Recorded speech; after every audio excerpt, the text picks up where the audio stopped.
Alright, got the crank out.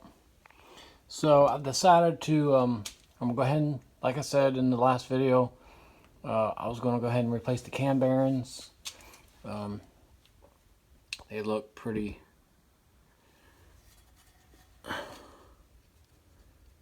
well, I guess that's just tarnish. I can't, there's a little groove right there. They need to be replaced.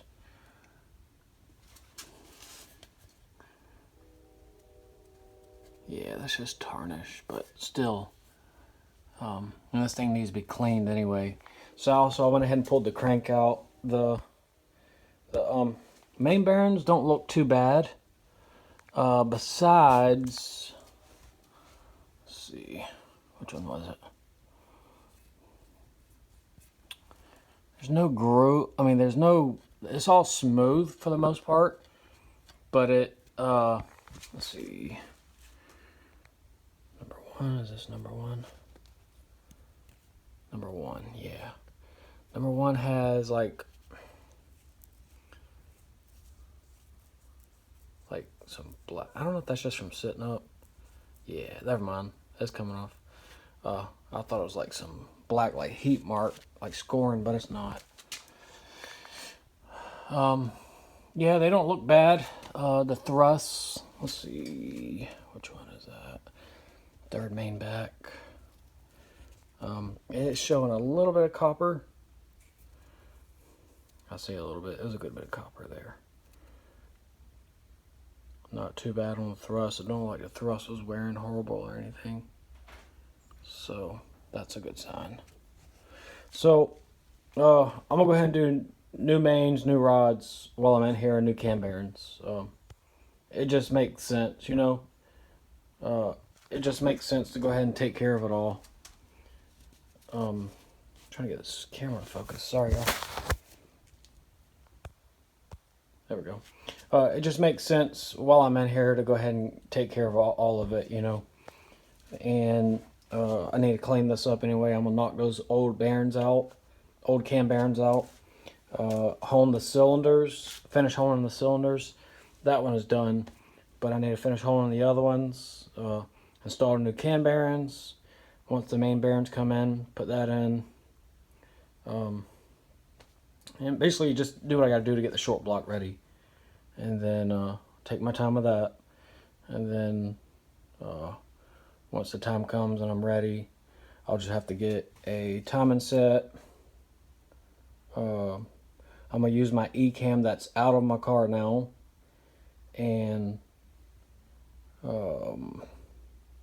got to get an oil pump. I'm going to do the hardened oil pump shaft. And just the normal mild upgrades, that's all. And this thing should be good. So that's what's up with this. I'm just, like I said, I'm just taking my time with it. I'm not really working on anything else. My green car is basically ready to go to the track, other than bolting my cowl hood on it from my GT. And then I'll put the hood that's on my LX now, which is the original hood to my GT, and put this cowl hood on it. So that's what's up. There's a crank. I gotta clean all this mess up. Don't mind the mess. I gotta clean up. I gotta bag that up so I can get ready to clean that too. I'm gonna leave all the oil on it now so it doesn't start flash rusting. Alright, package came in from Jegs, Speedmaster rods, and a 4-inch 40 over ring compressor, tapered ring compressor. And let's take a look at these. Oh, they're in individual boxes. I'm not going to open them all up like that. I thought they were going to be like, I didn't know how they were going to be. Anyway, so those are the rods. I'm just waiting on the pistons to come in. And once the pistons come in, I got dirt all over this thing. Once the pistons come in, I can mount them together. Well, I want to weigh these rods. I'm pretty sure these come balanced. It said it already came balanced, but I just want to verify. And then I'll weigh the pistons when they come in, each of them, and I want them to be all close to the same. And then I can mount them together and go from there. So we'll see what happens. All right. So just got home from work.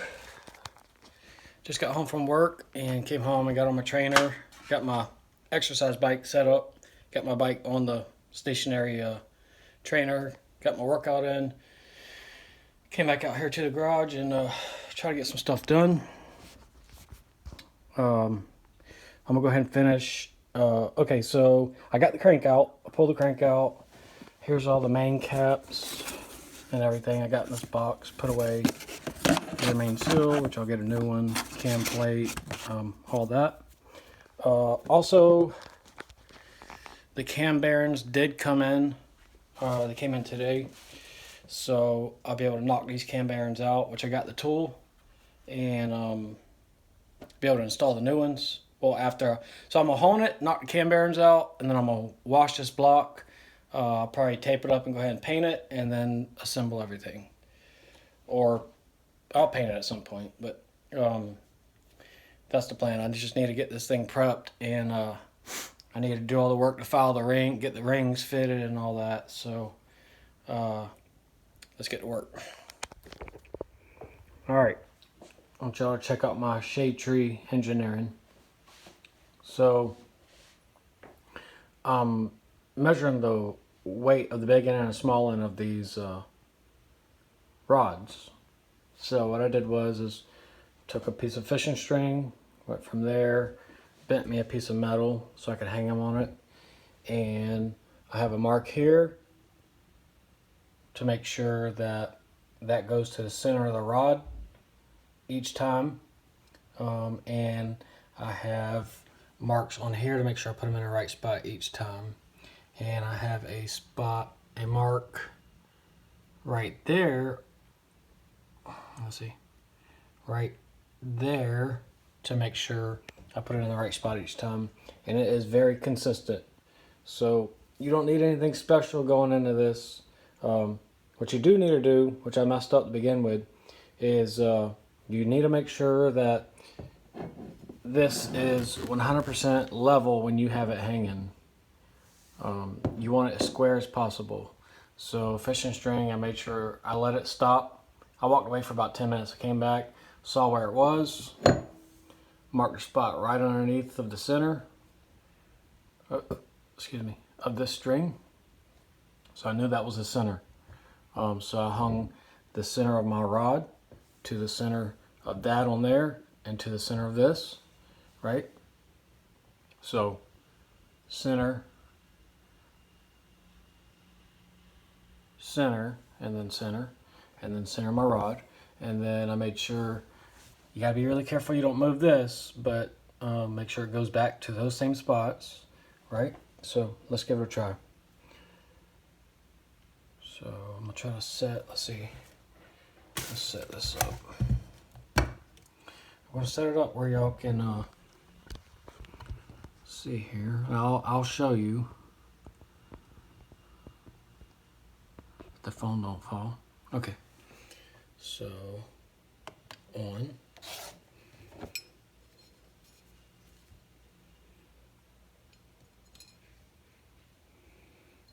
Okay. You just gotta be really careful.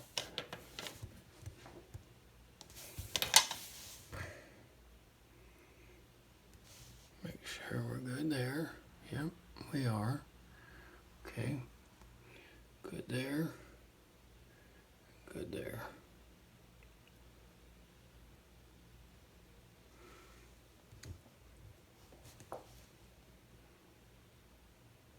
Right there. So 160.2. All right, I'm going to take it off and re-show y'all again.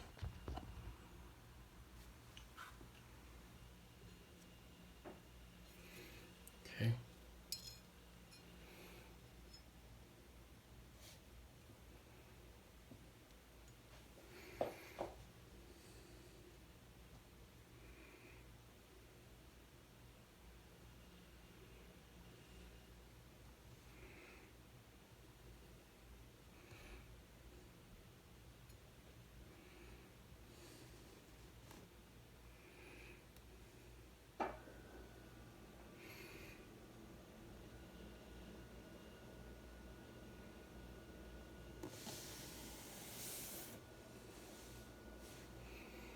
So that time I got 159.6.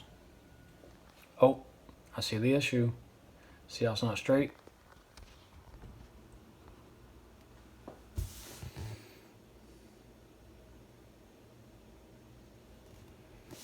Here we go. Boom. 160.8. Bam. That easy. And like I said, I went through, which one did I use? I took pictures. I'll show you that I got it exactly level.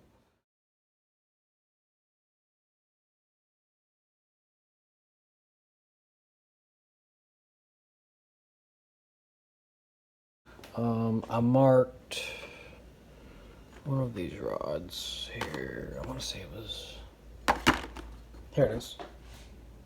So I took my micrometer and I marked it, took my measurements, divided it, came up, used my tape measure, had to take some math of the thickness of that and chase my numbers until I got it. When I first started doing it, I was out about 60 thousandths.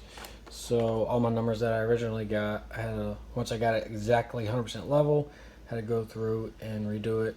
So those were the difference. Just of 60 thousandths being out gave me 2 grams difference. 159 to 161. That one stayed the same. 160 to 162. That one stayed the same. 159. And now I just got done with that one. And now I'm doing that one. Okay, so I had to order a ridge reamer, part number, let's see here, 36500. And this cylinder here, specifically this cylinder, has a pretty good little, I measured it, it was about 3 thousandths ridge at the top. The rest of them have about, you can barely even catch it with your fingernail. But this one I can catch with my fingernail a little bit. So I had to get a ridge reamer to take that ridge off, because the new pistons, the top ring comes up about 20 something thousandths. Well, I take that back. The top of the piston comes up about 20 something thousandths more. The ring itself comes up about, I want to say about 10 thousandths. So anyways, it doesn't need to be there, so I got to remove it. All right, no more ridge. Perfect. Just got the lines from where it was going around. I'll hit it with the hone one more time. Should be good. Okay, got the pistons in today, as you see. I went through, I'm weighing these now, and they're all, believe it or not, within a gram of each other, basically. 147, 47, 147, 47, 612,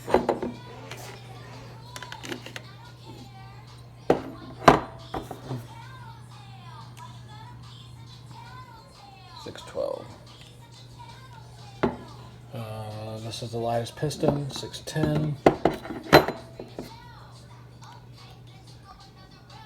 610. All right. So I'm still working at it, getting this thing together. I've just been able to do a little bit here and there. Not in a big rush to get this short block done, but I want to stay consistent with it while I'm in my groove, because I take a couple of days off. I don't touch it for a month. So just staying in my groove, keeping myself busy.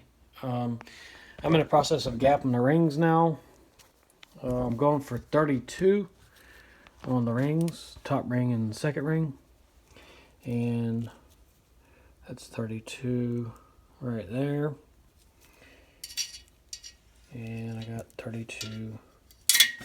Well, I dropped it. Anyways, that's 32. Alright, so I got a care package in the mail from our friend Anthony. He goes by 79 Beans on YouTube.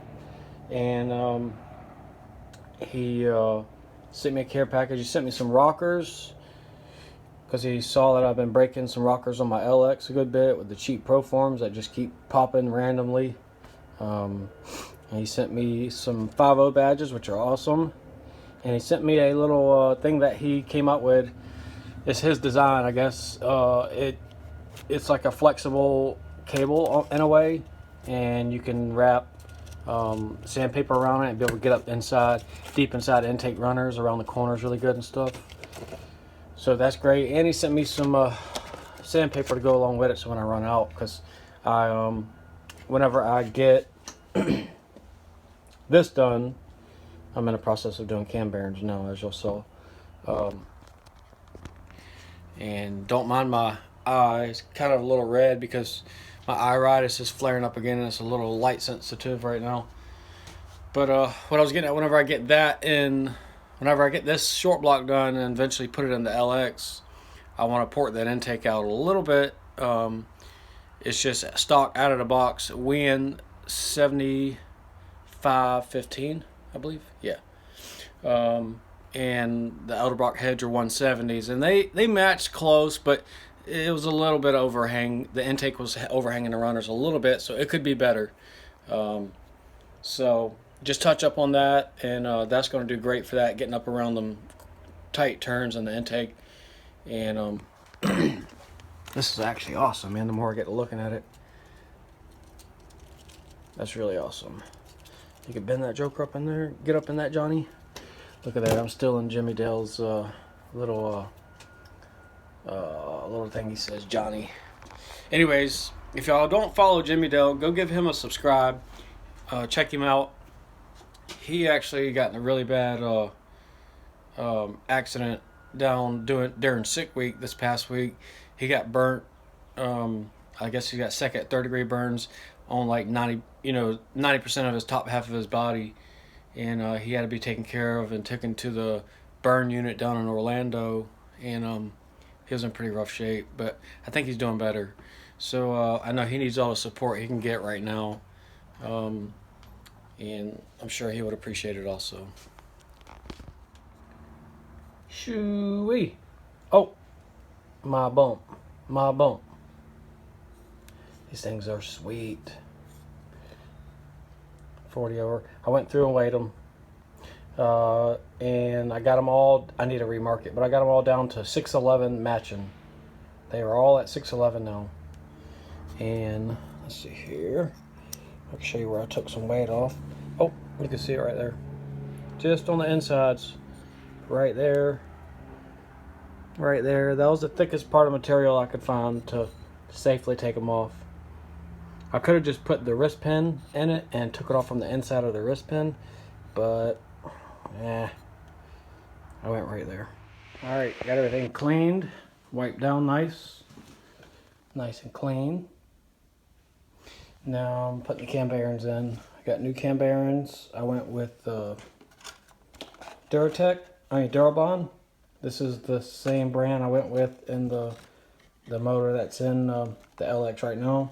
I haven't had a bit of issue, and as y'all know, I beat the crap out of that thing. So, still, so far so good. So I'm gonna go with what I trust, and it's got that American flag on it. All right, all of the cam bearings in, all of the cam bearings are in except the front one. Now I want to show y'all. Most of y'all probably already know, but on your small block Fords, this is, or at least the Windsors. The front cam bearing is the most trickiest because out of all the cam bearings, this is the only one with 2 holes. And although it won't fit in any other hole because they're all a different diameter, but if this thing's not oriented right, it will screw you up. So you get a hole in the bottom, and you've got a hole right there. So you gotta, because this thing can get mixed up. But if I remember correctly, when I put them in the other motor, it doesn't matter if I remember right. If it got flipped this way, it would still line up. I might be wrong. Let me see. So if it goes there, okay, so it will line up there. So let's flip it. And it'll line up there. And it will line up there. Okay, so it doesn't matter. Although I got looking, and it has a little more chamfer on the back versus the front. Or I shouldn't identify it as the back and the front because I took it out of the box like this. So I'm taking it, this is the back, it's chamfered a little more to allow you to get it in easier. That'd be my guess. But they do line up either way, so this is the only tricky one that you got to make sure you get lined up right. Well, you got to make sure those are lined up correctly also, but because the old galley's at the bottom, so there's only one hole in the rest of them. All right, just like that.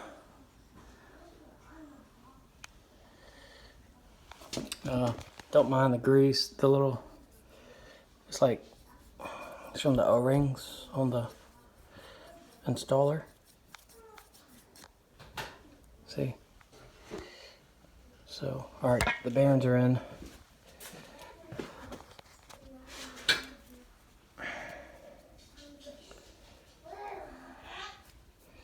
Yep. You see how that back bearing has the whole old galley at the bottom? If you look, well, I installed them with the block upside down so I can look up the main galley here and make sure this hole right here, you can shine some light through.